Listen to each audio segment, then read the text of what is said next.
Hello, नमस्कार सभी को, राम राम, सत श्री अकाल। कल हमने डिस्कस किया था केमिकल इक्वेशंस। आज हम उसके जो नेक्स्ट टॉपिक हमने बोला था, हम केमिकल इक्वेशंस का बैलेंस सीखेंगे। तो आपका हमारे यूट्यूब चैनल जननी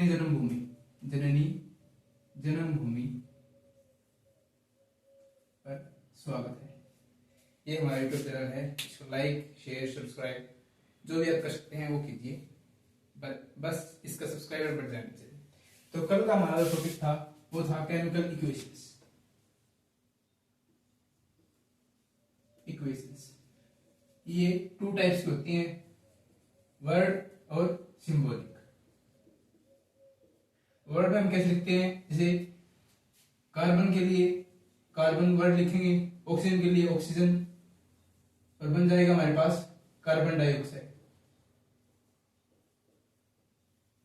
और सिंबॉलिक कैसे लिखेंगे, कार्बन के लिए सी सिंबल, ऑक्सीजन के लिए O2 सिंबल, और बनेगा क्या, CO2 कार्बन डाइऑक्साइड। ये हमने कल डिस्कस किया था। तो आज का जो हमारा टॉपिक है वो हम लेके चलते हैं, हम how to balance chemical equation.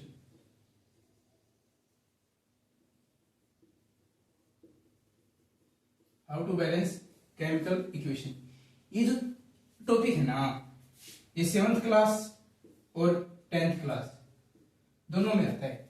7th में भी आता है और 10th में आता है। ठीक है, अब कोई भी जैसे हम केमिकल इक्वेशन लेते हैं, जैसे ये इक्वेशन हम उठाते हैं, यहाँ पर कार्बन प्लस ऑक्सीजन बना है हमारे पास कार्बन डाइऑक्साइड। अब इस केमिकल इक्वेशन हम कैसे लिखेंगे, बैलेंस है या नहीं है।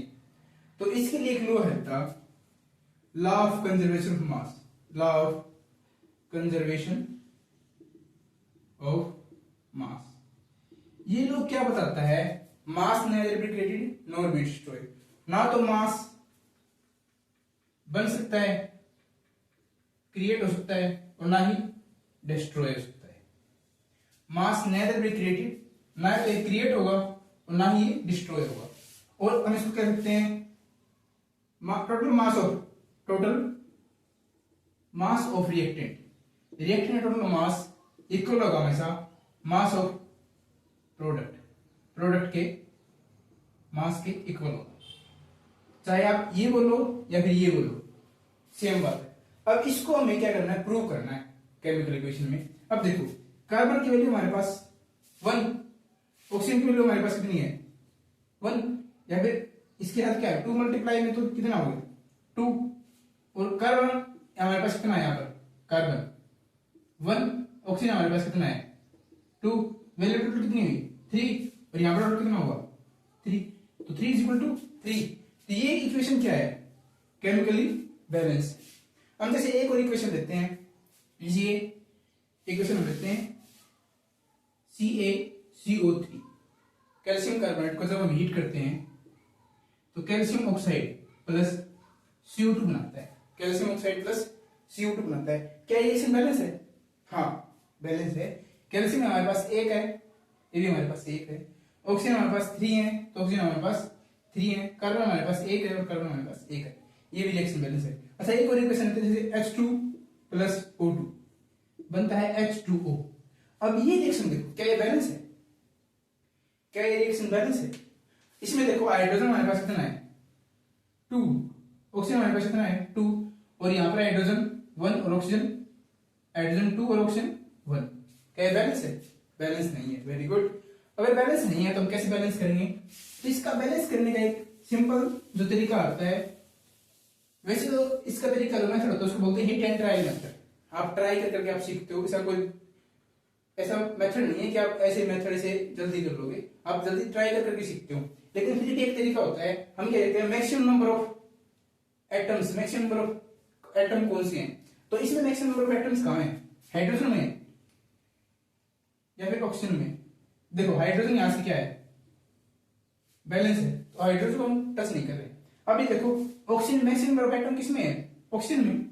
यहाँ ऑक्सीजन कितने हैं 1, तो इसको बैलेंस करेंगे तो कैसे करेंगे, हम इसके साथ यहाँ पर 2 के साथ मल्टीप्लाई कर देंगे, तो ये कितना हो गया, हाइड्रोजन हमारे पास 4 हो गया और ऑक्सीजन हमारे पास कितना हो गया 2।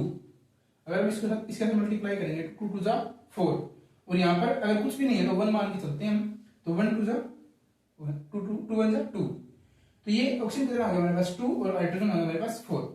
तो इसको बैलेंस कैसे करेंगे, ऑक्सीजन हमारे पास पहले से कितना है 2 और यहाँ पे कितना है 2, तो ये बैलेंस हो गया। हाइड्रोजन हमारे पास पहले से कितना है 2 और यहाँ पर हाइड्रोजन कितना हो गया हमारे 4, तो हम इसको क्या करेंगे यहाँ पर मल्टीप्लाई कर देंगे 2 के साथ, तो क्या हो जाएगा ये 4 हो जाएगा। तो हो गया बैलेंस, H2 को 2 के साथ प्लस O2 और H2O, ये 2, ये जो रिएक्शन होगी ना ये होगी बैलेंस, और ये रिएक्शन सेटिस्फाई कर रही है law of conservation of mass. तो ये होता है बेटा law of conservation of mass और how to balance chemical equation. गर्मी बहुत ज्यादा होगी भाई, गर्मी बढ़ गई है। और इसके बाद जो भी आप केमिकल इक्वेशन देखते हो, कोई भी केमिकल इक्वेशन आपको बैलेंस करके लेके आनी है। अगर कोई डाउट होता है तो आप हमारे कमेंट सेक्शन में बता सकते हो।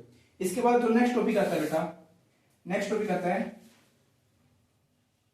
इसी में कोई डाउट है भाई, अगर कोई डाउट हो तो आप बता सकते हो। रिप्रेजेंटेशन ऑफ केमिकल इक्वेशन, इसके बाद एक नेक्स्ट टॉपिक आता है बेटा representation of chemical equation.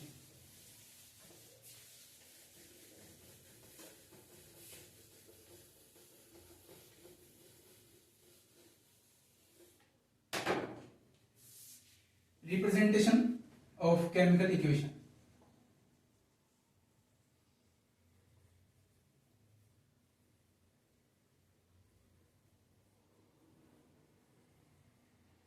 Representation of chemical equation. अब रिप्रेजेंट का मीनिंग क्या है, हम किसी भी केमिकल इक्वेशन को कैसे रिप्रेजेंट करते हैं, उसमें कौन कौन सी बातें जो हमें उस रिएक्शन में बतानी पड़ती हैं, उस रिएक्शन में होनी चाहिए, जिससे पता चलेगी रिएक्शन के बारे में कंप्लीट हमें पता चले। जैसे रिएक्शन तो हम ऐसे लिख देते हैं, कार्बन प्लस ऑक्सीजन रिएक्शन होती है और कार्बन डाइऑक्साइड बनती है, कार्बन ऑक्सीजन की प्रेजेंस में चलती है और कार्बन डाइऑक्साइड गैस प्रोड्यूस होती है।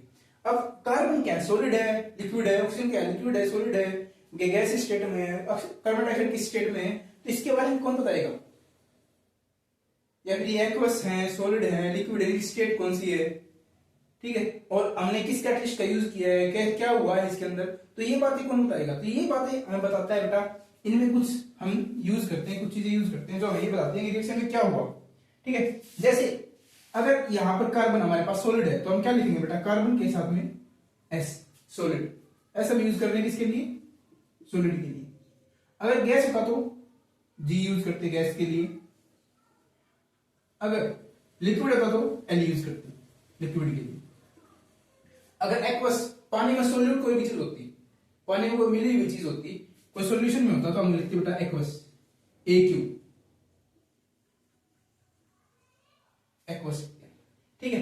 उसी तरह अगर प्रोडक्ट साइड में अगर प्रेसिपिटेशन बनते, एक सॉलिड रेजिड्यू बनता, प्रेसिपिटेट बनती, तो इसके लिए हम पीपीटी यूज करते हैं बेटा, पीपीटी, इसके लिए हम क्या यूज करते हैं, पीपीटी।